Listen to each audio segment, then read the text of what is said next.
the desperation phase, here's what happens is people take extreme action, but often in the wrong way. And that can be devastating to your business. We take extreme action to get immediate relief. The toilet paper run is because we're like, oh, I don't know how much toilet paper. That's something I can focus on. Let me do. And someone in our neighborhood, at least the stories going around, has a garage full of toilet paper. That's a deck. I don't know how many years of supply that is, but a garage packed with toilet paper. And when you look at the behavior from the outside, it's like that is just crazy. But for some of us, taking that extreme action gives us relief in the moment. And I'm going to give you an example of how this works out. There's a thing called the survival trap. But my goal and my intent for our call together today is to very quickly move us to the evaluation phase. The evaluation phase is a tenuous but important consideration. It's either we evaluate and we see opportunity, or we get stuck in the evaluation, analysis paralysis. My goal here is to get you through evaluation and to pinpoint what can you start doing that deliberately starts or effectively gets you to deliberate action. Deliberate action is the fourth stage, and this is where we start seeing the climb back out of a situation like this. What is the appropriate thing to do for my business to fuel forward? What's the one thing I can do? And then I'll put the next foot in front of that and the next foot in front of that. By taking recurring deliberate action, it then can get us positioned for what's inevitably coming. I sadly, no one can predict it. I don't know if it's 6 weeks from now or 5 months or a year or two. But at a certain point, we're going to have what's called the burst or surge phase. That's right here. Here's the surge or burst phase. The market isn't done. The market has shifted. And I strongly suspect people will buy houses again. Right now, there's legal requirements that's preventing it. But at a certain point, people are going to buy houses. And when that happens, we're going to see, because of shock and desperation, a lot of real estate agents are just going to close shop. We're going to see a lot of people leave. If we navigate through this and fuel our business forward and sustain or grow even, when the surge comes, now there is pent-up demand, people that want stuff but were frozen up and didn't buy.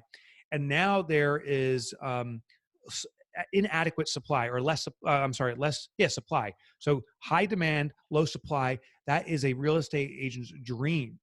Now people are flooding to you. So how do we get to that position? There's the macroeconomics that are in play here that we have no control over, but what we do have control over is positioning you for the future opportunity. I can promise you it's coming. I just can't promise the day it's coming. So my goal is to get us stable now and deliberately moving forward and staying in the game so that we can catch a surge. Another interesting dynamic that happens with business owners, with customers, is that whenever there's a trigger event, a portion of those customers use this as an excuse to abandon their former provider, meaning their real estate agent. There are customers that were in consideration of buying a house, or we're talking about it with a real estate agent, and now they're going to use this as an excuse not to use that real estate agent. There's that percentage of customers that say, I was internally was never really satisfied with this experience so far, but now they have the grand excuse. And it may be a conscious decision. In many cases, it's actually subconscious. The feeling like, I've always been uneasy. You know what? Let's put this off. And they will reconsider a new real estate agent. So I realize for many of us, you've lost 50%. You've lost a big customer base, or at least they've been put on hold. There's something you can do about that. But realize maybe a percentage, and I'm just going to pick a random number. I don't know the percentage, but 10% of customers are saying, you know what? I didn't really like dealing with this person anyway. I'm going to get a restart. And maybe you have 20 customers you're entertaining right now. And that means 2 are abandoning you because they never really wanted to work with you in the first place. And I know it's painful, but the mistake is to pursue those 2 people and try to keep them on board. The opportunity is the 200,000 that are opened up. Because think about your competitive landscape, all the different agents that are out there, they are all losing that 10%. And if there's 200,000, I was picking around a number, buyers out there, and that potentially you could serve, 10% means there's 2,000 that freed up. So here is one of the opportunities: is don't look at the 2 that we're losing. Let's look at the 2,000 that are now seeking. This is an opportunity to start marketing. And I'll tell you, you can market without incurring cost. It's called educational marketing. And you do it through empathy and poignant, but frequent communication. So if you don't know who that customer base is, you can't email them, but you can be producing video content. I am not surprised, but disappointed. I live in a town called Boonton, New Jersey. I have yet to see a video around anyone speaking about the Boonton housing market, a real estate agent. And I wish there was a real estate agent online on YouTube posting, here's what's going on in our community, and being the community spokesperson, because then you own the community. So there's a little Mike, tip I think you just gave everybody a challenge on that one. I have a few agents that specifically live in Boonton. Oh my God. Yeah, I know. I have a question though, because you said something about the evaluation phase. You could either do analysis by paralysis, or you could actually move yourself into the next phase, and start to take action. Yeah. So what happens there when people make the decision to go to take action versus paralysis? Yeah. So, okay, great. Because I fear that my agents are going to, that there's a section of my agents that are definitely going to do paralysis. They're getting totally, right? Yeah. Yeah.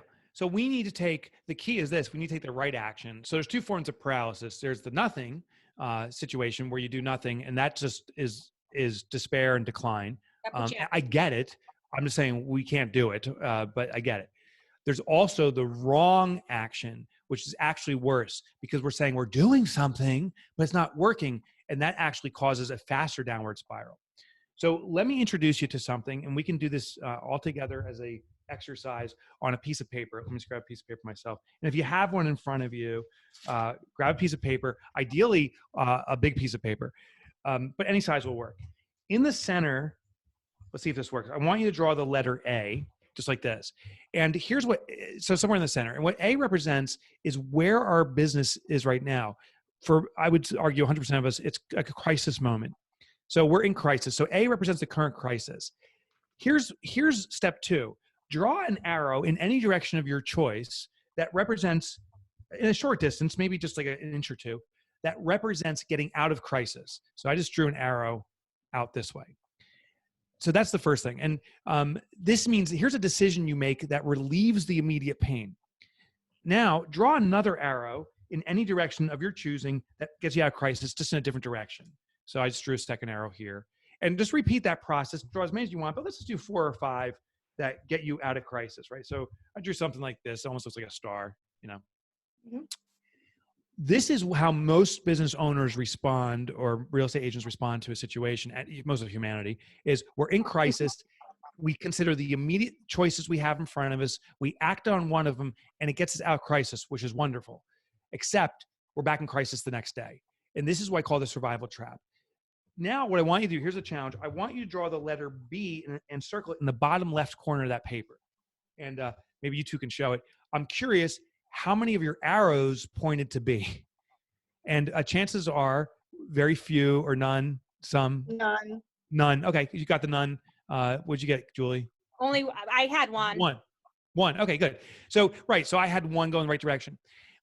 B is the right choice. And I'm going to tell you, of course, how to get to the right choice, but B is the right choice. Now, what we have to realize, and what the significance of this graphic is when we are simply considering crisis and not where we need to go, any action we take gives us relief. So it feels good, but it often will take us in the wrong direction. Actually, some decisions take us in the polar opposite direction of where we need to be. So what we need to do is first, not take action, first consider what do we need for our business, because that creates the channel. And once you know the channel we need to move in, now decisions that are consistent with that will move our business forward. And it makes the decision-making much more easy. So clarity on the immediate need for our business as opposed to what gets us out of crisis. And that moves us forward. And just finishing out this graphic, if you took a direction different than B, it simply gets you to a new A. And what happens is it presents itself with multiple arrows out again. So that's my new A, which then gets me to whatever choice I choose, yet another A. And you'll see most businesses start going in this circuitous cyclical pattern saying, it's getting worse. I'm not moving forward, because we don't know what forward is. Okay. Wow. Demonstrative. And I know everyone's sitting there saying, well, cut the bullshit, Mike. Give me the answer out. So we'll get to that right now. Well, I think a lot of people are in that little rat race right there of, I think I'm out. Oh my gosh, I'm not out. I'm overwhelmed. Yes. So if you're experiencing that, you are normal and you are human. And what we need to do is put confines around what you're doing. I'm going to first show you a super shortcut. I got my little handouts here that I just want to be your hack tool going forward, maybe for the rest of your life. It's called the 10-10-10 method. Oh, if you want the domain, it says Recession Response. So you can just Google Recession Response or go to recessionresponse.com if you want it. And we put But it in the chat. okay. Yeah, put in the chat, recessionresponse.com. And you don't have to sign up or any of that stuff. It's totally free. And download what you want, take what you want, ditch what you don't. Okay. All this stuff is up there, by the way. And there's lots of great resources there. Yeah. Thank you. Thanks for saying that. So this is called the 10-10-10 method. It is not my method. Susie Welsh wrote this. She was the wife of Jack Welch, who recently passed away. But she wrote what I believe is an extraordinary book. But admittedly, you don't need the book once you understand this concept. But if you want to explore it, I encourage you to get the book. Here's what she pointed out is the proclivity of humanity, is that when we are in crisis, point A, and getting out, our consideration, we put an extraordinary amount of significance on the immediate impact, the immediate relief, but not long-term consideration. So many people get immediate relief with long-term agony. So she wanted to develop this tool that gives us a full perspective so we can make more thoughtful considerations and decisions. So this is the method. Whatever you're deciding right now in this moment, just for that consideration. If I, I heard cutting costs, which could be a very appropriate move. If I cut costs, and now you can look at your individual costs. If I cut a cost, how am I going to feel about that decision in the next 10 minutes? And most of us put all of our consideration only in that. But she wants to give us two more components. How will I feel about this in the next 10 months and the next 10 years? And instead of looking exclusively at the immediate moment, now we look at the midterm and long term.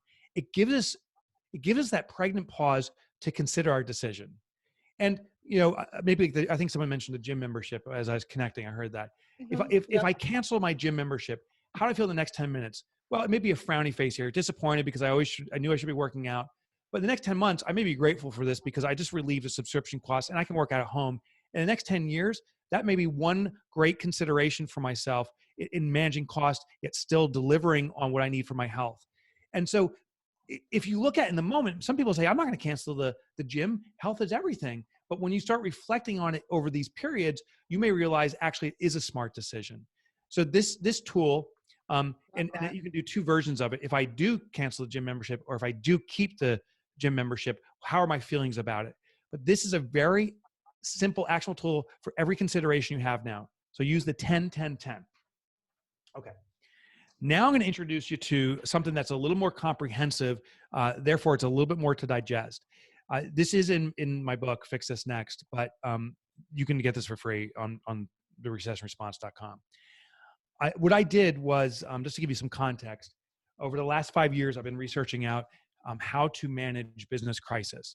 Now, I did not start the You COVID. knew this was coming. It was all your fault. I did not plant the COVID virus. This is not a conspiracy theory. It is just irony and coincidence and sad coincidence.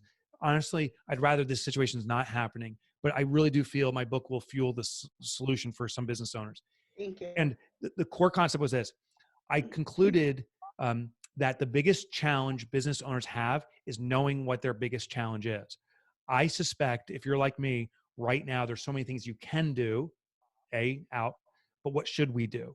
What's B? So Fix This Next is a tool to pinpoint what to work on. It's based upon this. It's called the business hierarchy of needs. And I'm going to explain this so you can pinpoint where you should be working in your business. And I'll give you some strategies too that maybe are unique for real estate agents. As a little more context, this is based upon, I translated Maslow's hierarchy of needs. Maslow was studying human needs and basically argued that if our foundational needs for life are not satisfied, nothing else matters. He called them physiological needs. Breathing air, eating food, drinking water. If you're not doing that, you're not surviving. The next need above that in this hierarchy is the need for safety, protection from harm. Actually, you provide safety by giving people homes or roof overhead. And since now I'm in Boonton, New Jersey, we're in the Northeast, we can have some cold winters. This last winter was pretty mild, but when we have a brutal winter come through, if I'm outside in a t-shirt and this brutal, sub-zero temperatures are coming in, I won't sit out there for long because I will die of hypothermia. I will seek shelter or clothing. But while I'm sitting out there, if all of a sudden someone comes with a plastic bag And if you know Boot, New Jersey, it could happen. Puts a plastic bag over my head, wraps duct tape around me. Now my survival response, according to Maslow, is to get oxygen. I will tear that bag because a base level need is not satisfied. Once I tear it off, then I'm trying to find shelter. The key is that this is hierarchical. They link together. So just with that base understanding, this is very similar to Maslow's hierarchy of needs, but it's the business hierarchy of needs. And one important differentiator, we are wired into ourselves. We are biologically, neurologically wired into ourselves. If you're ever walking down a dark alley and you feel frightened, please turn around. You probably will get murdered. Like, get out, right? It's our senses, sight, smell, hearing is triggering an instinct.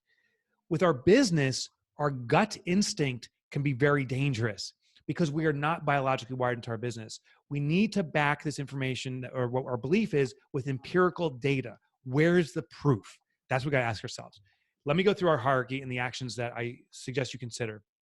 The first thing, and I suspect many real estate agents, this is where you're feeling the pain, but we're going to look at a couple levels. Sales. Sales is the creation of cash. I don't need to teach you that. But what I do want you to understand is sales is the creation of oxygen. If you don't have inbound cash flow, your business is not breathing, it is suffocating. We need to generate sales. And I realize you have legal restrictions, perhaps, preventing you from selling homes right now, but there are alternatives. So when we can't sell, the first question is, meaning we're starving for oxygen, how do we tear the bag off? How do we get air? And inevitably, in a macroeconomic shift like we're experiencing now, it's by introducing alternative solutions. Core competency says you put people in homes, you give them a sense of safety and shelter. How do we repackage this? And I'll give you some strategies in a second. But let's get through this hierarchy. The next hierarchy, and I actually would believe some people are stuck here, is profit. Profit is the creation of stability. Stability means if you have some degree of cash flow, meaning you're breathing, do we have adequate cash to support stability, meaning the retention of cash? This is the shelter for your organization. And I don't need to speak much to it now. If you don't have cash, you have no shelter. You're experiencing the permafreeze coming through right now and experiencing hypothermia. It's a desperate sensation, and I get it. If you do have some sales coming in, the question is, or some cash flow coming in, how do we retain a greater portion of it? And a great strategy is to cut unnecessary costs, to get down to the pure muscle and cut the fat, as I think Mary Beth was sharing earlier. It's a great strategy. Mm-hmm. The second strategy is protecting your best clients, because there are clients, oh, there you go. Look at that in color. There are clients who are your core source of revenue, and they represent a great opportunity. I'm going to show you a chart about that in a second. A couple other things, but we're just going to breeze through them because it's not likely an issue right now. Order is the creation of efficiency. Efficiency is where a business has no dependency on the owner. Most business owners, most real estate agents carry the business on their back. As you perform, the business performs. How do we get out of that? Not a concern in the immediate circumstances for most people. Next level is impact. This is actually inherent to elite real estate agents. Get this. It's actually not about the transaction. It's about the transformation. It's your service to a client beyond purchasing a home or a place to live. You are changing their lives for the better. And that causes the greatest form of loyalty. The highest level is called legacy. That's creation of permanence. Interesting thing I discovered about this is where business owners discover that they were actually never business owners. They were business stewards. You created something of significance that is beyond you. It's meant to live on its own. But in crisis, it's really these two base levels we need to talk about. So I want to give you some strategies here. First question is, do I have any sales coming in? If you have nothing or a drip, we need to repackage our offerings is one consideration. And the method to do that I am proposing is called the one-step back method. I'm making Julie and Mary Beth print stuff out on the fly here. Sorry. Oh, you are good. So there's the one-step back method. You know, again, if you just want to download yourself, you can go to this website. But here's how it works. Consider your final offering. I'm going to use an example of restaurants just so we can get an illustration. And then maybe we can even talk about the real estate industry. But when it comes to restaurants are shut down. They're a gathering point, right? The final delivery historically for restaurants is the delivery of food to a table, right? That's the final thing. And then the people there eat the food. We ask ourselves, what happens one step immediately prior to that? Well, one step prior to delivering food on the table, I carry the food to the table. So carrying food, or carry out, takeout food is an obvious solution. And you see some businesses doing it. In fact, there's a place locally here, a restaurant that teamed up with a food truck. Collaborative opportunities are always an option in these situations. Teamed up with a food truck. The food truck is doing runs to different neighborhoods, and this restaurant has Awesome. become a kitchen. Very smart strategy. They took that concept of carry out and they expanded on it. So we go another one step back. So one step back in the deliverable is what do you do immediately prior to delivering food to the table? Well, what we do is we prepare the food. Okay, so let's talk about that. There's a chef in the kitchen preparing menus, and there's probably the top 10 or 15 favorite dishes. Now what we can do is we can sell the recipes to our client. We can film the chef preparing these, and she can teach the community, here's how you prepare your favorite meal now at home. She could do a training over Zoom, kind of like we're doing now, and do live sessions saying, gather your family. We're gonna have 10 families, and we're gonna have a celebration over your favorite meal together. And that's a new offering, a new subscription. You can go, again, one step back. You can keep on rewinding. One step prior would be the procurement of raw materials, if you will, for a restaurant, which is meats, vegetables. Now you can procure that, divide it up, and sell those. Now you become like a Blue Apron for your community. Yeah. So the offerings exist. What we need to do is, if you're realize what your final offering is. You provide someone with a home in a new community. Well, what happens right prior to delivering that home? Maybe it's contract negotiations. And you go, so maybe there's finding the buyer and the seller and making a match. Maybe you're a matchmaker now. And so maybe you can start communicating with your prospect and client base saying, this is not the time to buy a home, but this is the time to find a home.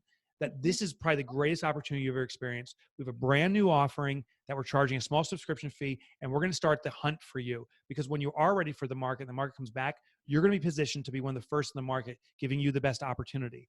And you can, of course, flip this to the seller side and say, you're looking to sell the home. It's not possible to sell a home right now, but we can strategically position you that when the market comes back, that you're in the right position. I have a subscription service for this to make you the preeminent listing effectively. So you're making matchmaking services. One real estate agent I was talking with, who actually is a Keller Williams agent, I won't mention her name. We were talking about strategies, and it's like, oh my gosh, she can start positioning herself as the authority in this space. She's running communal events. She has the local fire chief, the police, the mayor, and she's doing these communal events for potential buyers that want to move into the market, saying what's going on in our community right now. And showing enthusiasm, excitement for people coming into the community. And she's providing this educational platform. It's a marketing position. She's not selling that, but there is a sales opportunity there. What we have to realize is your final offering is a culmination of many mini offerings. There's lots of stuff you're doing. You need to rewind and do this in reverse, your final offering and all the steps you take to get there. Then circle the things that are basically mini offerings, and that can become a new offering. Another technique, reach out to your client base. I'm surprised how many vendors are emailing me with the worst communication ever. I'm going to start off with Chevy. Not that I'm trying to pick on Chevy, but Jesus, Chevy, what the hell's going on? I own a Chevy. I got this diatribe email, 15 paragraphs long. The COVID virus, how we're responding as Chevy. We've got your back. Come in for oil changes. We're ready for you. Ready to buy a car. We're open 24/7. Better than ever. We'll get the car to you. I'm like, F you. Yeah. There's no consideration for what I or our community is going through. It's simply a sales tactic. That's called being opportunistic. Chevy, I hate to say this publicly, has gone down a ratch in my rankings because of that communication. Conversely, United, a company I used to loathe, I'm actually starting to gain some respect for. I fly United, or used to when they were flying. I fly United, and their email was said, we just want to thank you for your past loyalty. We can't imagine the circumstances you're going through right now. We just want you to know that because you're a frequent flyer, don't worry about your status. We got you covered for another 1.5 years. And that was it. I'm like, oh, that's a nice little thing. I got an email 2 days later. It said, hey, if you need to cancel flights because you haven't canceled all your flights, maybe you just want to be aware you can cancel these. And by the way, no cancellation fees, reschedule whenever you want. We got your back. I'm like, hey, that's the key to communication right now. We need to communicate more frequently in bite-sized, tangible, of-service communications. not like I'm ready to sell all this crap to you. Yeah. Of service communications, bite-sized, tangible stuff. How I'm doing with my customer base is kind of what you're experiencing now. I have all these things I want to show you. These are bite-sized, tangible things. I'm giving you a list of them so you can take action on it. But with my own community, I am constantly dripping out small bite-sized pieces. And what it does is it builds affinity. Also, I've asked probably the most important question, and I want to challenge you to do the same. Any of your existing prospects or your past clients saying, we have a new normal here. Is there a way that I can be of service to you? How can I service you now? And I did this with my constituency. And the most interesting feedback I got, which I didn't expect, was I am so fearful of the situation. I don't have any confidence. I'm frozen. Just if you can give me direction on building confidence, I'd appreciate it. So it's like, okay, that's my new mission here. And I've been working on strategies around building confidence. And I got a cool little hack now that we're rolling out. And if you want, I can share it too here. So, but here's my point of this is reach out to your customers, reach out to them by being of service, and then ask them, is there something that I can do for you now? And let them tell you what the new normal is. Sadly, I shouldn't say sadly, as an opportunity, very few companies are doing this. If you do this as a real estate agent, I bet you'll stand out from 99.9% of the other real estate agents. If you don't have a list, you can do this vocally, get that YouTube channel going, as I shared, and just start sharing about the community. Interview the mayor of your town immediately, or the towns you represent, and get a YouTube saying, this is how our town's responding to COVID. And this is how it's affecting our real estate market, or here's the opportunity, and interview all of these other experts from the community, because that's what you sell. You don't sell houses, you sell belonging to a community. Am I getting too pumped up? No, this is No, I love what you're saying. We got this. Okay. You know, here's the next thing I want to show you. We're doing something like what you're saying is we are matchmakers, right? As in the real estate industry, we are matchmakers, and that should never stop. And I think you've made a great point is we could be looking for inventory for buyers. We know what the buyers and sellers are always looking for in the specific towns. So why not just start calling into the communities, checking in first, obviously, to see if everybody's okay. And then the next round is, hey, by the way, here's how we're doing right now. Here's what we are doing. Are you interested in selling? And then putting them on a list of exclusive properties to hit the market when this does open up, and potentially sell them before they even go to market. Exactly. I love that. And that's the opportunity. And that's thought forward. Like, you're thinking, where's the opportunity here? I do want to make one distinction.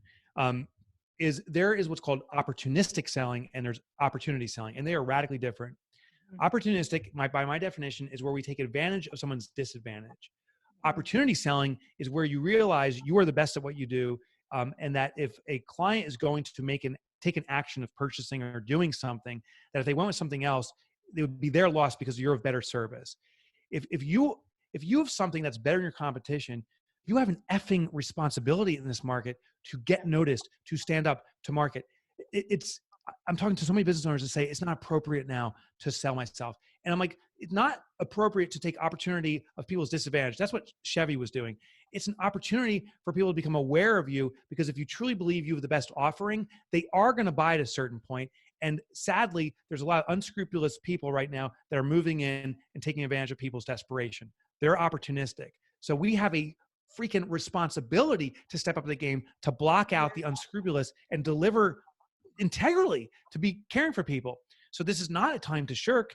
It's a time to stand up. I love that. Like, shame on us if we don't, right? What are they going to be left with? I said, shame on us if we don't. Who will they be left with? Exactly.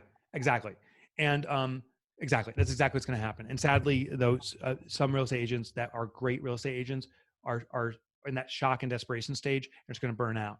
So we have to do this, but the only way to do it is in small bites. Like, if I think the other mistake is, I've got this and I'm going to be of such great service, and we start giving and giving, and then we start compromising ourselves and our ability to give, and then we wipe ourselves out.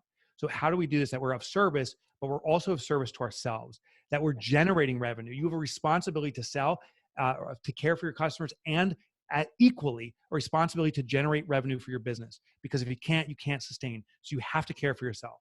This is not about flogging. Yeah. Mike, on your YouTube channel, you have like 2-minute quick videos that you're saying, I got this question from Mary Beth yesterday, and I just thought some of you might want this information as well. So here we go. And it's just 2 minutes. 2-minute bites. That's exactly. Yeah. And actually, here's what I'm finding about YouTube videos specifically, because this is an opportunity for all of us. You don't have to have like a huge YouTube channel. You don't even have to have a YouTube channel. This can be your first video.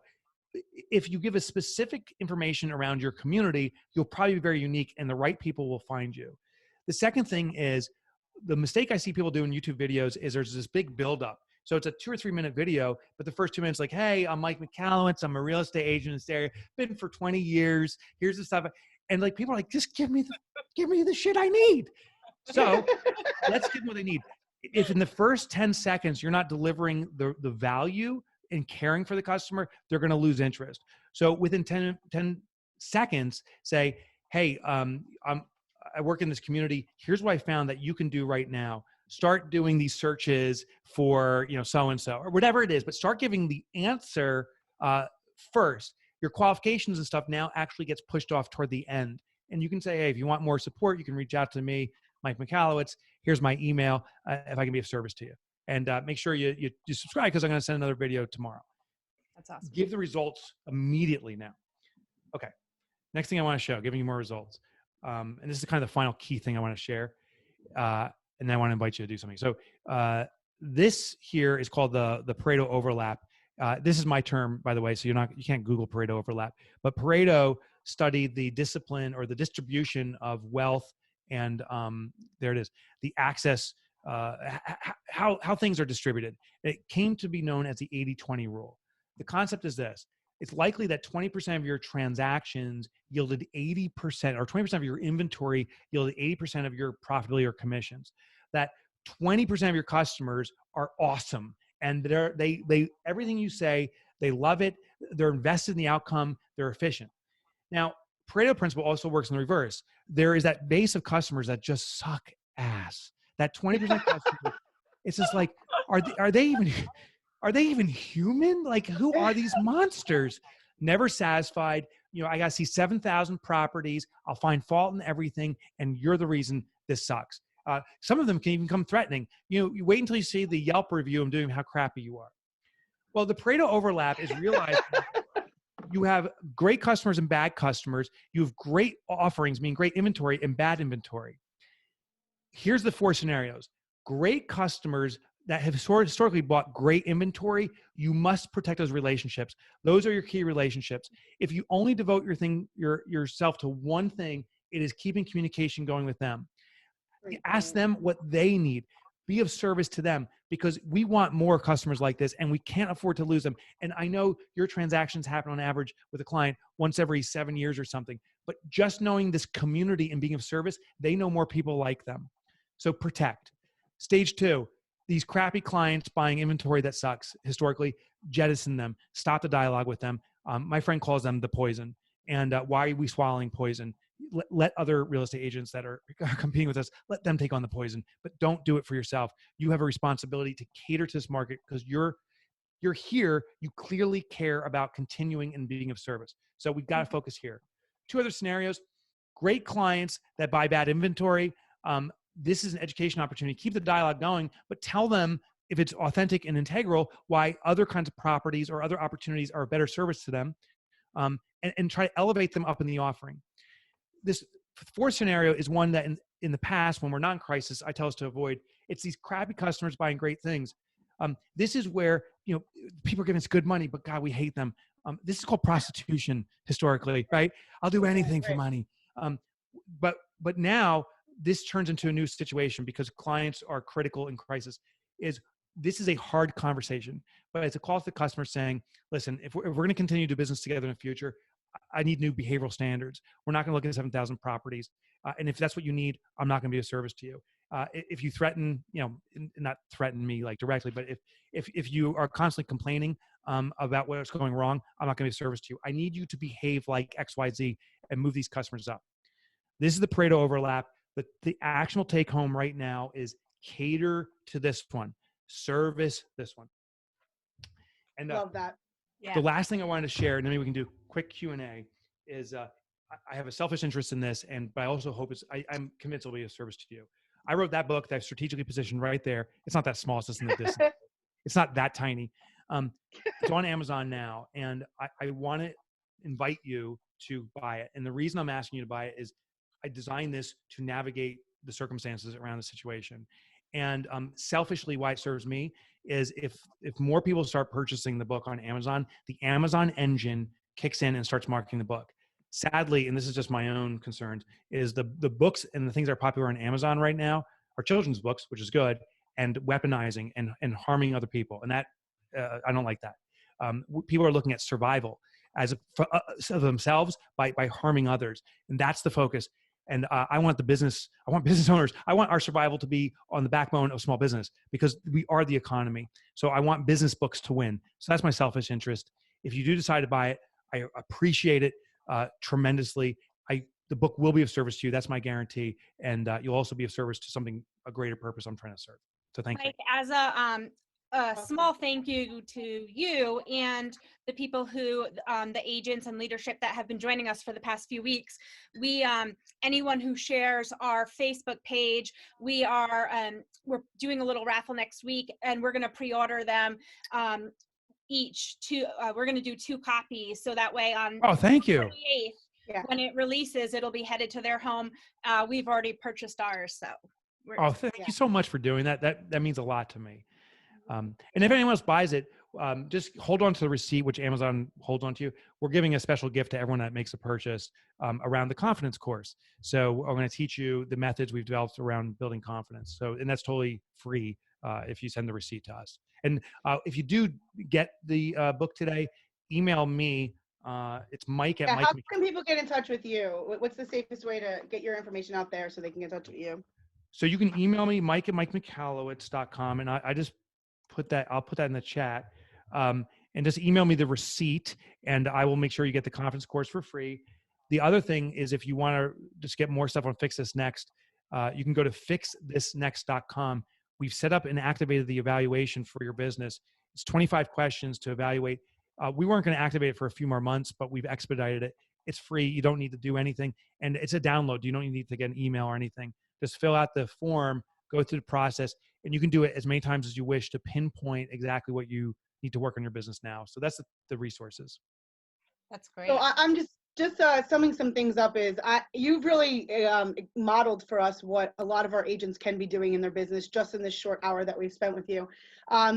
Sharing information for free, letting be downloads for buyers and sellers. We have tons of maybe investor type budget plans that we could be sharing.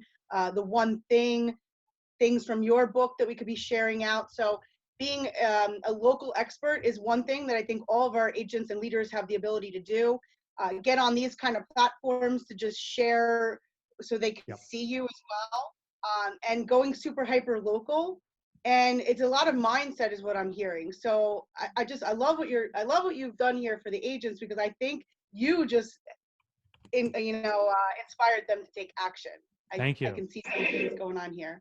Thank you. Just by following you and going on your podcast, going on your YouTube channels, we are going to be able to get that information and think about how we can relate it, tweak it to make it our own, and send it to the people based on, what their questions would be, and even asking them, right? Hey, I know, like you said, we're going to be interviewing the mayor of Bhutan next. Yeah. What do you want me to ask? What do you want me to ask them? Yeah. You could even make that phone call to your core sphere and say, these are some of the people I have lined up.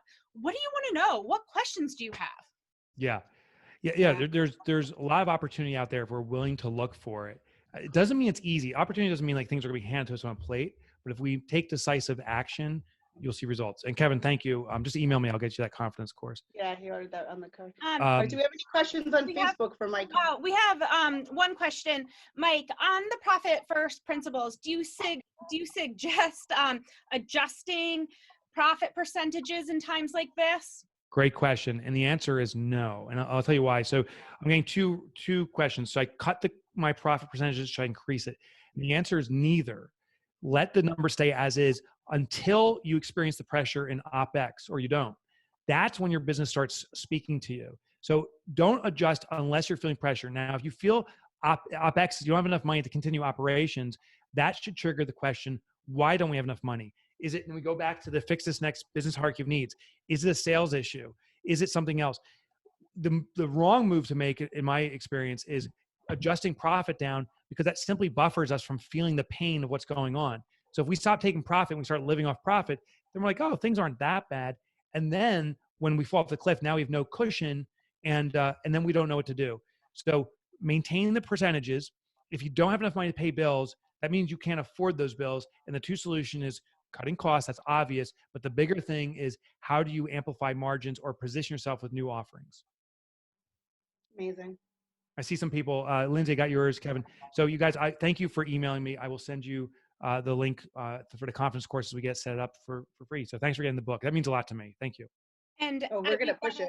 We've got a lot of questions here for your resources, you guys. We will go ahead and post all the links for his resources. They're in these chats as well, but we'll post them in our Facebook group. So you can hop right into that afterwards, and we'll have all the resources for where to find all of the PDFs, where, as well as other his podcast and whatnot. And hopefully you'll, before you hop onto your next call, hopefully everybody will go ahead and purchase Fix This Next. Yeah, I appreciate that. And I know it will be a service to you.